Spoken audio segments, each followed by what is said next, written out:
Hi అండి, welcome to Anita's world. ఈరోజు అయితే నేనేం చేశాను మీకోసం ఒక చిన్న షార్ట్ వీడియో పోస్ట్ చేస్తున్నాను.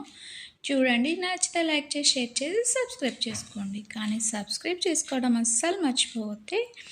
నేనైతే ఒక స్నేక్ ప్లాంట్ది ఒక చిన్న కొమ్మ, అదే ఒక స్టెమ్ తీసుకొచ్చి ఒక పాట్లో పెట్టానండి. అది కొన్ని డేస్కి ఒక బేబీ ప్లాంట్ అయితే వచ్చేసింది. సరే, ఆ బేబీ ప్లాంట్ అదే పాట్లో ఉంచేసి ఆ కొమ్మని తీసి ఇంకొక పాట్లో పెట్టేసాను అనమాట. అక్కడ కూడా ఒక బేబీ ప్లాంట్ వచ్చేసింది. ఆ మదర్ ప్లాంట్ తీసుకెళ్ళి ఇంకొక పాట్లో పెట్టాను.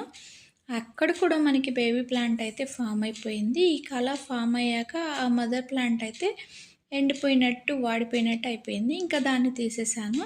ఇక ఈ బేబీ ప్లాంట్స్ అన్నీ కుండీల్లో అలాగే ఉంచేసానండి. అలాగే ఉంచేసాక దాని పక్కన కూడా ఇంకా కొన్ని ప్లాంట్స్ అనేది ఫామ్ అయిపోయి ఇలా గుబురుగా వచ్చేసాయి. అయితే నేను వీటితో ఈరోజు ఒకటైతే చేద్దాం అనుకుంటున్నానండి. వీటిల్ని చక్కగా నీట్గా తడి క్లాత్తో అయితే క్లీన్ చేస్తున్నాను అనమాట. పైన చాలా డస్ట్ ఉంది.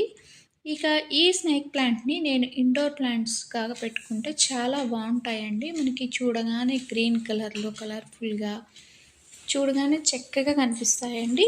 అయితే నేను ఈ ప్లాంట్స్ ఎక్కడ పెట్టానో ఒక్కసారి చూసేయండి. మా టీవీ యూనిట్ అయితే చాలా ఖాళీగా అనిపిస్తుంది. సరే, రియల్ ప్లాంట్స్తో డెకరేట్ చేస్తే ఎలా ఉంటుందబ్బా అని చెప్పేసి నేను ఇలాగ ఈ మొక్కల్ని నీట్గా క్లీన్ చేస్తున్నాను. సండే లేదా 10 డేస్కి ఒకసారి money plant leaves, snake plant leaves, మనకి ఇండోర్ ప్లాంట్స్ ఏవైతే పెట్టుకుంటామో వాటన్నిటిని కూడా చక్కగా ఒక తడి క్లాత్తో నీట్గా క్లీన్ చేసి ఇలా పెట్టేశానండి. కానీ దూరం నుంచి చూస్తే చాలా బాగుందండి. టీవీ యూనిట్ పక్కన ఇలా రియల్గా స్నేక్ ప్లాంట్ పెట్టడం, ఇండోర్ ప్లాంట్స్ పెట్టడం వల్ల ఆ లుక్ అయితే మా టీవీ యూనిట్కి ఉన్న లుక్ మొత్తం పూర్తిగా మారిపోయింది. ఈ వీడియో నచ్చితే లైక్ చేసి షేర్ చేసి సబ్స్క్రైబ్ చేసుకోండి. అయితే మీరు కూడా ఇండోర్ ప్లాంట్స్తో ఇలా డెకరేట్ చేస్తారా? అయితే కామెంట్ చేయడం అస్సలు మర్చిపోవద్దు. Thanks for watching.